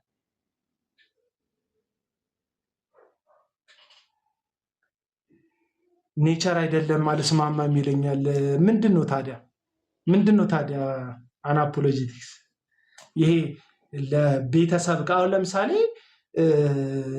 እንትን ምሳሌ ልበልክ፣ ያንተ ቤተሰብ ያለበት አውሮፕላን ተነሳ ከኢትዮጵያ ሟርት አይደለም አይሁድ ምሳሌ ተነሳ እና አንተ የሸኘው ቤተሰብ ያለበት ተነሳ። መግባት ትችላለህ ከፈለክ እና አውሮፕላኑ ተነስቶ የሆነ አካባቢ ላይ ተከሰከሰ ተባለ። የበለጠ የምታለቅ ሰው ለማን ነው? እናንተ ቤት ድንኳን የሚደኮ ነው ማን ሞተ ተብሎ ነው? ያ የቤተሰብ አካል ሞተ ተብሎ ነው። እና ይሄ ለራሳችን ወገን አብልጠን ማልቀሳችን ይኸው ስጋ የሰጠን ኔቸር ነው ብዬ ነው ማምነው። የሆነ ልናዳላ ፈልገን የእነንትና ቤት ድንኳን አዝናንቶን አይደለም፣ ግን እነንትና ቤት ሀዘን ሲኖር እነንትና ጋር ነው ሄደን ሀዘናችንን የምንገልጽላቸው እንጂ ጎረቤት ሰው ሲሞት ምናልባት እንትኑ ይሄ የለቅሶ ቤት እህል ምንድን ነው እድሩ መጥቶ ወጥ እንዲሰራ ምናምን የእኛም ቤት ይፈቀድላቸው ይሆናል ግቢ። እኛውም ቤት በር ላይ ድንኳን ግን አይጣልም። ወይም ሀዘኑ የእኛ ቤት ሀዘን አይሆንም ማለት አይሆንም ስንል አላዘንም ማለት ሳይሆን ሙሉ በሙሉ የራሳችን ኬዛ እናደርገውም ማለት ነው። ወዬ የሚሰማ ከሆነ ኔቸር አይደለም የሚለው ነገር ምንድን ነው? እኔም እንደዛ ነው የማስበው። ቋንቋ ኔቸር አይደለም ብዬ ነው የማስበው፣ ጊፍት ነው እንጂ ኔቸር ማለት እኔ ስለ ቋንቋ አላወራሁም። ብሔር የሚለውን ነገር ነው። ብሔር ተፈጥሯዊ ነው እያለ እኔ ላስረዳችሁና ማለት ያው እኔ እንትን ስላልኩት ምንድነው ይሄ ኔቸር ነው ያልከው አተረጓጎም የሚያግባባን ቤተሰብ ያልከው እዛ ድረስ ያግባባኛል። እናት፣ ይሄ አባት፣ ወንድም፣ እህት ቅድም ከሙሌና ከአንተ ወንድም ጋር ስታነጻጽር የነበረው እዚህ ጋር አጉል ቅርጽ እንስራ ምናምን ካላልን በስተቀር አቤላ ያንተ ሚዩት ብታደርገው ይከዋለሁ። አሁን እሱ በቃ ተፈጥሯዊ ነው። ምንም እዚህ መተን ቅርጽ የምንሰራው ነገር የለም። አጉል ክርስቲያንን ምናምን ለመባል ካልሆነ በስተቀር ተፈጥሯዊ ነው። ይሄ በስጋ የተገኘንባቸው ቤተሰቦች እና በእምነትም በሀገርም በምንም የሚመስለን ደግሞ ሌላ ሰው ብታነጻጽር ወደዛ እናጋድላለን። ልክ ነህ። ከዛ እየሰፋ ሲሄድ ይሄ ብሔር የሚባለው ለእኔ የቀን ሰዎች የፈጠሩት ቂቤ የጠጣ በዘመናት ብዛት ፖለቲከኞች ያሰማመሩት የቀን ቅዠት ነው ብዬ ማስበው እንጂ ሪል ነው ብዬ አላስብም። ይሄ ሳይንቲፊክሊም ቢብሊካሊም ቻሌንጅ ሊያደርገኝ የሚችል ማለት ቻሌንጅ የሚያደርገኝ ሰው ካለ አይ አም ሬዲ በሁለቱም ማለት ነው። በመጽሐፍ ቅዱሳዊ መረዳድ በሳይንሱም ቢሆን በሳይንሱም የሄልዝ ባክግራውንድ አለኝ። የሰው ልጅን ሂስቶሎጂውን፣ አናቶሚውን፣ ፊዚዮሎጂውን፣ ባዮኬሚስትሪውን የተማርኩ ሰው ነኝ እና ሞርግ ክፍል ምናምን የሚባል አለ ካዳቨር ያው ስትማር በሬሳ ምናምን ስለሆነ ይሄ ትግሬ ኩላሊት ነው፣ ይሄ የአማራ ጨጓራ ነው እየተባልክ በሂስቶሎጂ የሴሉላር ሌቭል ደርሰ ደግሞ የአማራ ዲኤንኤ እንደዚህ ነው፣ የኦሮሞ ሲሆን ደግሞ እንደዚህ ይሆናል ምናምን የሚባል የለም። ወይም ደግሞ ቲቪ ትግሬ ሲይዘው እንደዚህ ነው የሚያደርገው፣ አንድ ጉራጌ ሲይዘው ደግሞ እንዲህ ነው የሚያደርገው የሚባል ነገር የለም። በቃ አንድ ነን። ሌታለውን ይሄ አብረን የምንኖር በጂኦግራፊም በምኑም አንድ ያደረገን ይሄ ተፈጥሯዊ የሆነው ነገር ማለት ነው። እኛ እንቅርና ስካንዲኔቪያን ሀገርን ብትሄድ ቻይናን ብትሄድ በጂኦግራፊ ምክንያት ይሄ ክላይሜት በዛ ኤክስተርናል ኢንቫይሮንመንት በፈጠረው ምክንያት የቆዳ ንጣት ምናምን ሊኖር ይችላል። እሱ ይሄ እንትን ነው ማለት በጊዜ ሂደት የሚመጣ ነገር ነው። ከዛ ውጪ ግን ሰው ነው በቃ የትም ብትሄድ ማለት ነው። በሳይንሱ ነው የምልህ። በመጽሐፍ ቅዱስም ብኔ ያው ሁላችንም የምንስማማው ከአንድ አዳምና ሔዋን ተፈጠርን፣ ተወለድን። ከዛ እየሰፋን እየበዛን ምድሪቱ ያው በቃሉ መሰረት እየሞላን ስንሄድ በጊዜ ሂደት በብዛት ምንድነው እንትን እያለን ስንሄድ የዛኔ ፖለቲከኞችም ከሃይማኖት የወጡ ሰዎችም ኢንፍሉዌንስ ተጨማምሮበት ይሄ አሁን ያለንበት እንትን መጥቷል፣ በተለይኛ ሀገር ማለት ነው። እና ብሔር የሚለው ሜቢ አንተ ቤተሰብ የሚለው ለማጽናት ይመስለኛል። ካልሆነ ግን ይሄ ብሔር የሚለው ኔቸር ሙሌን ስታስረዳው ስለነበረ ነው። ለነሱ ማድላት ትግራይ አካባቢ ለነበረው ስትል ሙሌ አላቅም እንግዲህ ቤተሰቡ አሁን በስጋ እህት ወንድም አጎት እንደዚህ ደርሶበት ከሆነ ልክ ነህ፣ እንደዚህ አይነት ስሜት ሊኖር ይችላል። ግን እንደ እንትን ከአንድ ትግራዋይ ከኔ በላይ ማለት እሱ የሚቀርብበት ምንም ምክንያት የለም። እኔ ትግሬ ባልሆን ማለት ነው። ወይም ደግሞ ከአንድ ኦሮሞ የሆነ ኦሮሞ ከሆነ ሰው ከሙሌ የተሻለ ሊቀርበው የሚችል ምንም ነገር የለም። ይሄ አምብሬላ ተርሙ ሰዎች የፈጠሩብን አይምሮአችን ላይ ቅቤ የጠጣ በዘመናት ሂደት የደረጀ ነገር ነው እንጂ ከክርስትናችንም እኛ በተለይ እግዚአብሔር አለ ብለን ምናምን ሰዎች በፍጹም ቅዠት ነው። በቃ ለኔ አላርዝማ በቃ ከዚህ አንፃር ነው ኔቸር አይደለም ዝም ብሎ ኢንቫይሮንመንታል የሆነ ኢንፍሉዌንስ ነው ብዬ ማስበው። አቤላ ካገኘኝ ሸጋን ያንተ መረዳት ቆንጆ ነው። መረዳት ምን መሰለ እያወሩ ያለሁትኝ ካልቸር። አሁን ለምሳሌ ቅድም ብልሃል እኮ አሁን ለምሳሌ በሃይማኖት የሚዛመዱን ሰዎች ለሚዛመቱ ሰዎች የበለጠ እንጮሃለን። የታወቀ ነው። በሃይማኖት የሚዛመድ ሰው የተለየ ደም ኖሮት አይደለም። አንተ ባብራራውን መንገድ የተለየ ዲኤንኤ የለውም፣ የተለየም የሰውነት ቅርጽም የለውም፣ ደሙም የተለየ አይደለም። የታወቀ ባዮሎጂካልም ብትል ማንነቱ አንድ አይነት ነው ውስጡ። ነገር ግን በሃይማኖት ለሚመስል ሰው እንደምትወግን በቋንቋ ለሚመስልን ሰው ትወግናለህ። ይሄ በኔቸራችን በአካባቢ ውስንነት በባህል ተዛማጅነት የምንቀበለው ነገር ነው። ለምሳሌ ሰሜን አካባቢ ያደገ ሰው ኢንፍሉዌንስ የሚደረገው በሰሜን ባህል ነው፣ በሰሜን ቋንቋ ነው፣ በሰሜን ወግ ነው፣ በሰሜን ሃይማኖት ነው ኢንፍሉዌንስ የሚደረገው። ገባ ካደ ለዛ አካባቢ የተለየ ትርጉምና ስሜት ይሰጠዋል። ለዛ አካባቢ ጉዳይ የባለቤትነት ስሜት ይሰማዋል። ከዛ ዘለን ለሁሉም አንድ አይነት ብናስብ ትክክል ነው እንዳልከው። ይሄ ቀደም ብያለሁ እኮ ክርስቲያን ስትሆን ስፔሻል ጉዳይ በክርስቶስ መስቀል ላይ የጥሉ ግርግዳ ስለፈረሰ አይሁዳዊ፣ ግሪካዊ፣ ባሪያ፣ ጨዋ፣ ስኩስቲስ የሚባል የለም።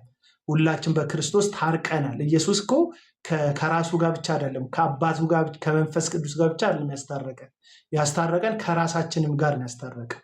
እንደ ጠላት እንተያይ የነበረ ስፔሻል ወገን ነኝ የሚል አይሁድ የሚባል ማህበር ነበረ። እግዚአብሔር አስታርቆናል። እስኩስቲስ የሚባሉ ወገኖች ነበሩ በዛ ጊዜ። ምናልባት ካርኒቫል ሆከስት የሚባሉ አይነት ማለት ነው። ስጋ በሊታ የሆኑ ማህበረሰቦች ነበሩ። እስኩስቲስ መጽሐፍ ቅዱስ ነው የሚለው እና እነዛ ማህበረሰቦችን በክርስቶስ ታርቀውናል ነው የተለዩ ተደርገው የተገለሉ ስለሆኑ እነዛ በኢየሱስ ክርስቶስ እርቅ ውስጥ ገብተዋል ነው ጳውሎስ የሚለው። መስቀል ላይ የተፈጸመው እርቅ ሰው በሊቶችን ሁሉ ወደ እግዚአብሔር መንግስት የጠራ ነው እና ይሄኛው የክርስትናውን እይታ ስትመለከተው በጣም ንጹህ ቅዱስ ነው። ግን እንዳልኩ ነው። አሁን ለምሳሌ እኔ እንትን የዘፈኖቹን እንደዚህ አንዳንድ ዘፈኖች ጫፍጫፉን እዚህ ቲክቶክ ላይ ስለ አዲስ አበባ ዘፍኗል አይደል ቴዲ አፍሮ። አሁን ምናልባት ቢከፈት የአዲስ አበባው ይነካኛል። እኔ አዲስ አበባ ውስጥ ስለተወለድኩኝ ያሁን አዲስ አበባ ብሔር አይደለም፣ የሆነ ቋንቋ አይደለም፣ የተሰበጣጠረና እኔ ያደግኩት በእኔ ጊዜ ከኤርትራውያን ጋር አድጌያለሁ። በልጅነት ትዝታ ውስጥ ማለት ነው። ከመገንጠሉ በፊት ኤርትራ ጓደኞች ነበሩኝ፣ የኤርትራ ጓደኞች ነበሩኝ። አማራው፣ ኦሮሞ ብሔሩንም አላቅም የብዛኞቹ እነዛም ሲሄዱ ነው ያወቅኩት። እና ከጴንጤ መዝሙር አይሻልም? እንትና ዘፈን አይሻልም። ለእኔ ከሆነ የምጠይቅ የኔን ኦፒኒየን ከሆነ አይሻልም። ነኒኒናናና የጴንጤ መዝሙር ከመሰላችሁ ነው እንጂ አሁን ነኒኒናናና የጋራ እኮ መዝሙራችን የሚመስላችሁ ሰዎች ልጁ ራሱ ጆሮን ተይዞ ይቅርታ ጠይቋል እኮ ስህተት ተሳስቻለሁ ብሎና ልጁም ይቅርታ ጠይቆበታል። እኛም እሱን አንቀበለውም። እና አሁን አንድ ብሶት ብታወራ እኔ ፊት የአዲስ አበባ ልጅ የደረሰበትን ብሶት ብታወራ አንደርስታንድ አደርጋለሁ፣ ይሰማኛል። ራሴ እንደተጎዳ ይፍቀኛል። እኔ አሁን የዘረኝነት አድማስ ውስጥ ምናምን ገብቼ እኮ አይደለም ያደግኩበት የተወለድኩበት አካባቢ ስለሆነ የአዲስ አበባን ማህበረሰብ ወይም ደግሞ የአዲስ አበባን ካልቸር ስለሆነ ማቀው ይፍቀኛል። ልክ እኔ እንደሚሰማኝ የሆነ ሰው ስለተወለደበት አካባቢ የተለየ ስሜት መኖሩ ተፈጥሯዊ ነው። ሰው ልጅ ከአየር ንብረት ጋር፣ ከባህል ጋር፣ ከቋንቋ ጋር እዛ አካባቢ ላይ ካለው ከባህላት ጋር የመዛመድ የመዋሃድ ባህሪ ያለው የሰው ልጅ ባህሪ ማለት ነው። ከዛ አንጻር ነው የተናገርኩት እንጂ እንዳልከው ያንተ ሀሳብ አይጎረብጥም። ቆንጆ ሀሳብ ነው። ትክክል አቤላ። ይሄ እኮ ምናልባት አንተ አማርኛ ብቻ ስለምትናገር እንዲሁም ሞር በጉዳዩ ላይ ዝም ብሎ እንደዚሁ ከመረዳት ውጭ ኤክስፒሪየንስ ላታደርገው ይችላል። ለምሳሌ ትግርኛ የሚያወራ ሰው አዲስ አበባ ባገኝ ወይም ዩኒቨርሲቲ ተማሪ ያለው እያለፈ አንድ ትግርኛ የሚያወራ ሰው ባይ እጁን ጎትቼ ስቤ ሰላም ብዬ ሁሉ ላናገረው ይችላለሁ። ዝም ብዬ አላልፈውም። ታክሲ ውስጥ ባገኝ ዝም ብዬ ሰላም ብለው ይችላለሁ። ገና ትግርኛ ሲያወራ ሰምቼ ሰላም ብዬው ከዛ ከሱ ጋር ሻይ ቡና ልንን እንችላለን። ዝም ብሎ እኮ ሲያልፍ ያገኘው ሰውዬ ማለት ነው ቋንቋ በመናገሩ። ስለዚህ እንደዚህ አይነት ስሜቶች ተፈጥሯዊ ናቸው ማለት ምን ማለት ነው? አካባቢ ስታወራ ስነልቦና እኮ ነው ይሄ ያደግክበት ስነልቦና፣ ያው ስታወራው ያደግከው ቋንቋ፣ አንተ ኤክስፒሪየንስ ስታደርገው የነበረው ካልቸር ኖርም ምናምን እነዚህ ነገሮችን ኮመን ሰንስ ናቸው፣ የጋራ ናቸው። እና ስለዚህ ዩኒቨርሲቲ ላይ እንደዛ አይነት ሰው ስታገኝ ሰላም ትላለህ። ከየት ነው የመጣኸው? ወዴት አካባቢ ነህ? ምናምን ብለህ ታወራለህ። ከሌላው ሰው ጋር ወዳጅ መሆን የለብህም ማለት አይደለም። ከሌላው ሰው ጋር በቋንቋ ከማይመሳሰል ጋር ወዳጅ ለመሆን ወይ አንድ ዶርም መሆን አለብህ ወይ አንድ ክላስ ሆነ በሆነ ሚኒስ ነው። ይሄኛውን ግን አንድ ዶርም ባትሆን አንድ ክላስም ባትሆን ብቻ የሆነ የሚያገናኝ ነገርም ባይኖር ካፌ ላይ ብቻ ሲያወራ ስለሰማኸው እንደዚህ አይነት ነገር ይፈጠራል፣ ስሜቱ ይፈጠራል ማለት ነው። አሁን አይ ቲንክ አናፖሎጀቲክስ ምናልባት ከአማርኛ ቋንቋ ውጭ ሌላ ቋንቋ የሚናገረው ቢኖረው ያንን ቋንቋ የሚናገር ሰው በእርግጠኝነት ዝም ብሎ ያልፈው።